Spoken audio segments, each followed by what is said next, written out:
Dictation will be started in few seconds. Be ready. Start. The defense plea that PW2 had received the injuries on the evening of June 23 and not in the morning of June 24 gains credence from the facts that an incident between the two sides had admittedly taken place on the evening of June 23, 1995. In the face of this admitted position and the medical evidence, it is difficult to accept that the injuries found on the person of PW2 were received by him in the morning of June 24.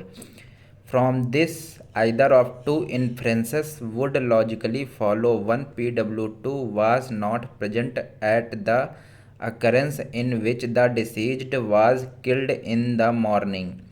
The occurrence in which the deceased was killed did not take place in the morning of June 24 and he was not killed in the manner as suggested by the prosecution. Both the inferences are equally damaging to the prosecution case. In view of the facts and the circumstances, it would be highly unsafe to uphold and sustain the appellant's conviction for the offense of murder, and the prudent and safe course would be to give him the benefit of doubt.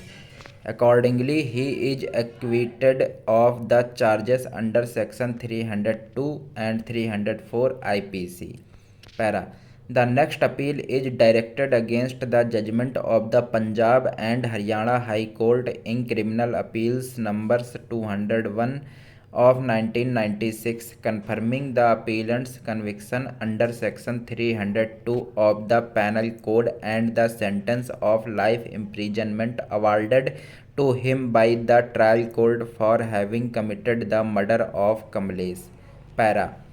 In his statement before the police, he said that in the morning he, along with his two younger brothers, Ram Kumar PW6 and Kamlesh, the deceased, was sitting on the chabutra of their Baithak in village Kesopur when Kamlesh proceeded for his house to bring the clothes for getting ready to go to Faridpur, where he was due to appear in the BA examination.